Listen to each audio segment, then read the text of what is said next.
కృష్ణా నది వర్షాఛాయ ప్రాంతాల గుండా పారేటటువంటి నది. అండ్ కృష్ణా నదిలో ఉన్నటువంటి మొత్తం అవైలబుల్ వాటర్ ఎంత అంటే 2060 టీఎంసీ మాత్రమే. అంటే మొత్తం కృష్ణా నదిలో నికర జలాల యొక్క అవైలబిలిటీ 2060 టీఎంసీ మాత్రమే.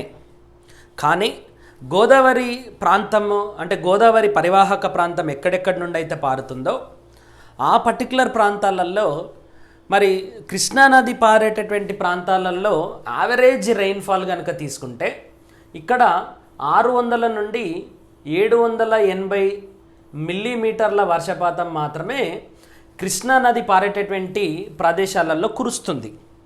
అంటే ఈ కృష్ణానది ఎక్కడెక్కడైతే పారుతుందో అక్కడ ప్రాంతాలకు ఎక్కువ నీళ్ళు అవసరం ఉంటుంది. ఎందుకంటే వాళ్ళు వర్షపాతం మీద ఆధారపడలేనటువంటి పరిస్థితి. వాళ్ళు ఆధారపడాల్సినటువంటి ఏకైక ఆధారం ఏంటి అని అంటే కృష్ణానది పారేటటువంటి కృష్ణానది నీటి మీద ఆధారపడాలి. మీరు మహారాష్ట్రలో తీసుకున్న, కర్ణాటకలో తీసుకున్న, ఉమ్మడి ఆంధ్రప్రదేశ్లోని ఆంధ్ర తెలంగాణ ప్రాంతంలో తీసుకున్న సరే, ఒక్క ఉమ్మడి ఆంధ్రప్రదేశ్లో ఆంధ్ర ప్రాంతాన్ని వదిలిపెడితే ఇటు రాయలసీమ ప్రాంతం కానీ, ఇటు దక్షిణ తెలంగాణ ప్రాంతం కానీ, మరియు కర్ణాటకలోని షిమోగా ప్రాంతాలు ఇవన్నీ కూడా అత్యంత వెనుకబడినటువంటి ప్రాంతాలు, వర్ష ఛాయ ఉన్నటువంటి ప్రాంతాలు. వర్ష ఛాయ ఉన్నటువంటి ప్రాంతాలు అంటే మీనింగ్ ఏంటి అని అంటే, సో ఇక్కడ వెస్టర్న్ ఘాట్స్ ఉంటాయండి. ఈ వెస్టర్న్ ఘాట్స్ గుండా మాన్సూనల్ వేవ్స్ అంటే ఋతుపవనాలకు సంబంధించినటువంటి విండ్స్ వస్తున్నప్పుడు ఈ వెస్టర్న్ ఘాట్స్కి అడ్డుకొని ఇక్కడే వర్షం కురుస్తుంది ఎక్కువ. కాబట్టి వెస్టర్న్ ఘాట్స్ మొత్తం కూడా ఫుల్ గ్రీన్గా ఉంటుంది. దాని తర్వాత ఈ వెస్టర్న్ ఘాట్స్ను దాటుకొని పోయేటటువంటి ఈ పవనాలు ఏవైతే ఉంటాయో వెస్టర్న్ ఘాట్స్కు దూరంగా వర్షాన్ని కురిపిస్తాయి. అంటే ఉత్తర తెలంగాణ ప్రాంతంలో మరియు సెంట్రల్ తెలంగాణ ప్రాంతంలో వర్షాలు పడతాయి తప్ప ఈ దక్షిణ తెలంగాణ ప్రాంతంలో కానీ, ఈ వెస్టర్న్ ఘాట్స్కి కింద ఉన్నటువంటి రాయలసీమ ప్రాంతంలో కానీ, షిమోగా లాంటి ప్రాంతాలలో వర్షం పడదు. అందుకోసమే కృష్ణానది మీద ఒత్తిడి ఎక్కువ, కృష్ణానది ప్రాజెక్టుల మీద ఒత్తిడి ఎక్కువ, కృష్ణానది యొక్క పంచడంలో కూడా ఒత్తిడి ఎక్కువగా ఉంటుంది. కానీ గోదావరి నదికి వచ్చేటటువంటి సమయంలో గోదావరి నది ఎక్కడెక్కడైతే పారుతుందో లైక్ ఉత్తర తెలంగాణ ప్రాంతంలో కానీ, మహారాష్ట్రలో కానీ, మరియు ఉమ్మడి ఆంధ్రప్రదేశ్లో కానీ, తెలంగాణ ప్రాంతంలో కానీ ఇదంతా కూడా దాదాపుగా మినిమం వర్షపాతం అనేది ఉంటుంది. అరౌండ్ 1180 మిల్లీమీటర్లకు పైగా వర్షపాతం కురిసేటటువంటి ప్రాంతంలో గోదావరి పారుతుంది. ఫర్ ఎగ్జాంపుల్ ఇక్కడ చూడండి, ఇది గోదావరి నది అని కనుక తీసుకుంటే ఇక్కడ గోదావరి నదికి ఉండేటటువంటి ఉపనదులు వాటికవే అతిపెద్ద నదులు. ఫర్ ఎగ్జాంపుల్ ఇక్కడ మీరు గోదావరి నది కనుక తీసుకోండి, గోదావరి నది మహారాష్ట్ర నుండి వస్తుంది. ఈ మహారాష్ట్ర నుండి వచ్చేటటువంటి క్రమంలో హరిద్ర నది ఉపనది అయినటువంటి హరిద్ర నది కానీ, దాని తర్వాత శుద్ధవాగు నది కానీ, దాని తర్వాత స్వర్ణ నది కానీ, దాని తర్వాత గోదావరితోటి కలిసేటటువంటి కడెం నది కానీ, దాని తర్వాత ఎస్ఆర్ఎస్పికి సంబంధించినటువంటి అంశాలు కానీ, దాని తర్వాత పెద్దవాగు కానీ, దాని తర్వాత రాళ్ళవాగు కానీ, దాని తర్వాత వట్టివాగు కానీ, దాని తర్వాత పైనకెంచి వచ్చేటటువంటి ప్రాణహిత, ఇది ప్రాణహిత నది, ఇది గోదావరితోటి కలుస్తుంది. ఈ ప్రాణహిత నది కూడా ఏ రెండు నదులతోటి కలుస్తుంది? వైన్గంగా మరియు పెన్గంగా. దానికంటే ఇప్పుడు ఇదంతా కూడా పెన్గంగా చూడండి, ఇదంతా కూడా పెన్గంగా. మళ్ళీ పెన్గంగకు ఉపనదులలో వార్దా ఉంటుంది, తర్వాత వైన్గంగా, ఈ రెండు కూడా కలిసి ప్రాణహిత నదిగా మళ్ళీ గోదావరికి వచ్చి కలుస్తాయి. ఇక్కడే తుమ్మిడి హెడ్ దగ్గరనే ఇంతకుముందు ఇప్పుడు మనము కాళేశ్వరం లిఫ్ట్ ఇరిగేషన్ కట్టాం కదా, ఆ కాళేశ్వరం లిఫ్ట్ ఇరిగేషన్ను మొదటగా డిజైన్ చేసింది వైన్గంగా పెనుగంగా కలిసి ఇక్కడ తుమ్మిడి హెడ్ దగ్గర కలిసినటువంటి క్రమంలో ప్రాణహిత నదికి అడ్డంగా 9 హెడ్ దగ్గర కాళేశ్వరం ప్రాజెక్టుని అంతకుముందు కట్టాలనుకున్నాం. ఇప్పుడు దాన్ని రీడిజైన్ చేసి ప్రాణహిత నది గోదావరితోటి కలిసిన తర్వాత మనము కాళేశ్వరం ప్రాజెక్టును కట్టుకుంటున్నాం. దాని తర్వాత కొంచెం దూరం పోయిన తర్వాత మీకు అతిపెద్ద నది అయినటువంటి ఇంద్రావతి నది వస్తుంది. దాని తర్వాత ఇక్కడ ఇచ్చంపల్లి ప్రాజెక్ట్ ఉంది చూడండి, దీని గురించి మనం గోదావరి నదికి సంబంధించి మనం చర్చిస్తాం. దాని తర్వాత దేవాదుల ప్రాజెక్ట్ ఉంది.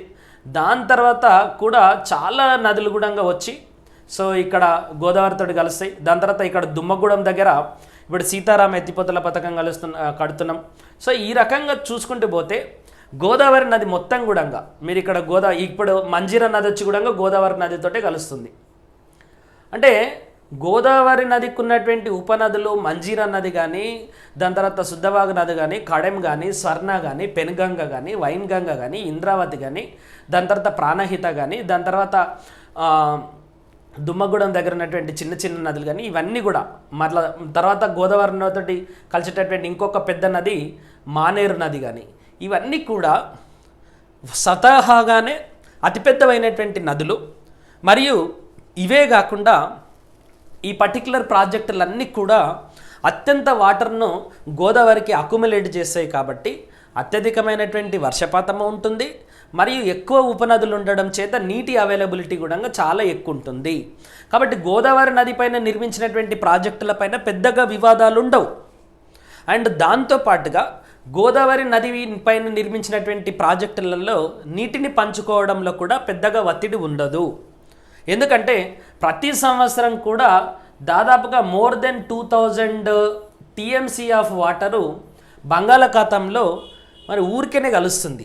ఇప్పుడు కావాల్సిందల్లా ఏంటి అని అంటే గోదావరి వాటర్ను సంపూర్ణంగా వాడుకోవడానికి మరి ప్రాజెక్టులు నిర్మించి ఈ ప్రాజెక్టులలో డిస్ట్రిబ్యూటివ్ కాలువలను కట్టి దాన్ని తెలంగాణ ప్రాంతంలో ఉన్నటువంటి ప్రాంతాలకు చేరవేయడమే ఈ గోదావరి ప్రాజెక్టులో చేయాల్సినటువంటి ఫినామినన్. ఒక్కసారి గోదావరి నదికి సంబంధించి GRMB Godavari river management board 2020-21లో ఇచ్చినటువంటి యాన్యువల్ రిపోర్ట్ ప్రకారము ఇది ఎక్కడ పుడుతుంది అని అడుగుతాడు. గోదావరి నది అఫీషియల్గా పుట్టేది ఏంటి అని అంటే బ్రహ్మగిరికి దగ్గరలో త్రయంబకేశ్వరం దగ్గర నాసిక్ జిల్లాలో పుడుతుంది.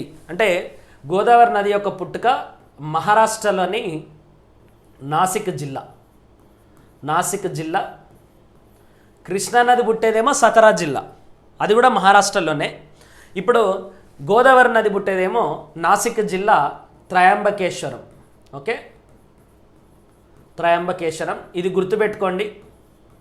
దాని తర్వాత ఇది మొత్తం భారతదేశానికి సంబంధించినటువంటి మొత్తం జియోగ్రాఫికల్ ఏరియాలో ఇది నేను ఎందుకు చూపిస్తానని మీకంటే అఫీషియల్గా మీకు ఎక్కడైనా వేరే ఇన్ఫర్మేషన్ ఉన్నా సరే ఈ పర్టికులర్ టేబుల్ తోటి మీరు పోల్చి ఆ పర్టికులర్ ఇన్ఫర్మేషన్ సరి చేసుకోండి. ఎందుకంటే ఇది అఫీషియల్గా GRMB వాళ్ళు ఇచ్చినటువంటి అఫీషియల్ రిపోర్ట్ కాబట్టి ఇదే ఫైనల్ అవుతుంది.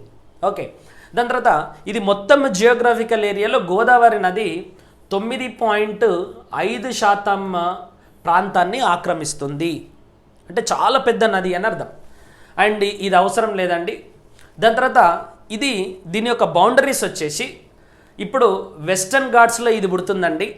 దాని తర్వాత నార్త్లో దీనికి అంటే ఇది గోదావరి నది అయితే ఇక్కడ వెస్ట్లో ఉన్నటువంటి ప్రాంతాలన్నీ కూడా Satmala hills, Ajanta range, Mahadeva hills వెస్ట్లో ఉన్నాయి. ఇప్పుడు ఇవన్నీ కూడా నార్త్లో ఉన్నాయి. ఇప్పుడు నేను చెప్పినవన్నీ వెస్ట్లో ఉన్నాయల్లో కూడా వెస్టర్న్ ఘాట్స్ ఉంటాయి. ఈస్ట్లో ఇటు సైడ్ అయితేనేమో మనకు Eastern Ghats, Bay of Bengal ఉంటుంది. దాని తర్వాత సౌత్లో బాలాఘట్, మహాదేవ రేంజ్. ఓకే, దాని తర్వాత వెస్టర్న్ ఘాట్స్ నుండి అనంతగిరి వరకు కూడా ఇది స్ట్రెచ్ అయి ఉంటుంది. దాని తర్వాత గోదావరి నదికి సంబంధించి మిమ్మల్ని అడిగేటటువంటి ప్రశ్నలలో ఇంకొక ముఖ్యమైనటువంటి ప్రశ్న ఏంటి అంటే దీని యొక్క కచ్మెంట్ ఏరియా ఎంత అంటాడు. 3,12,812 స్క్వేర్ కిలోమీటర్స్, మైల్స్ కాదు స్క్వేర్ కిలోమీటర్స్. దీన్ని చాలా జాగ్రత్తగా గమనించండి. గోదావరి నది యొక్క కచ్మెంట్ ఏరియా అంటే పరివాహక ప్రాంతము. పరివాహక ప్రాంతం అంటే ఏంటి? ఒక నదికి ఉండేటటువంటి ఉపనదులు, వాటి యొక్క ఉపనదులు ఇవన్నీ కూడా కలిపి నదిలోకి నీటిని చేరడం అనేది జరుగుతుంది. అండ్ వర్షం ద్వారా కూడా నదిలోకి నీరు చేరుతుంది. ఇట్లా ఉపనదులు, ఆ నదిలోకి నీళ్లు చేరేటటువంటి ప్రదేశం మొత్తం కూడా కలిపి ఆ నది యొక్క కచ్మెంట్ ఏరియా లేదా పరివాహక ప్రాంతం అని చెప్పేసి అంటాం. గోదావరి నది యొక్క పరివాహక ప్రాంతము 3,12,812 స్క్వేర్ కిలోమీటర్స్.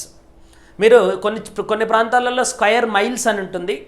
దాంతో కన్ఫ్యూజ్ కాకుండా మీరు స్క్వేర్ కిలోమీటర్స్ అని గుర్తుపెట్టుకోండి. ఇప్పుడు ఒకవేళ కృష్ణానదికి సంబంధించి కనుక నేను మాట్లాడితే అది 2,58,000 స్క్వేర్ కిలోమీటర్ల పరివాహక ప్రాంతాన్ని కలిగి ఉంది. ఇప్పుడు కృష్ణానది యొక్క పరివాహక ప్రాంతంతో పోల్చుకుంటే గోదావరి నది యొక్క పరివాహక ప్రాంతం ఎక్కువ. దాని తర్వాత లెంగ్త్ ఆఫ్ ద రివర్ అంటే గోదావరి నది యొక్క పొడవు ఎంత అని అడుగుతాడు. ఇది కూడా GRMB అఫీషియల్ నెంబరు. కృష్ణా నది యొక్క పొడవు నేను ఇంతకుముందు అఫీషియల్గా చూపించాను 1401 కిలోమీటర్లు. ఇప్పుడు గోదావరి నది యొక్క పొడవేమో 1465 కిలోమీటర్లు అండి. ఓకే, ఇది కూడా మోస్ట్ ఇంపార్టెంట్ నంబర్, చాలాసార్లు అడిగినటువంటి ప్రశ్న ఇది.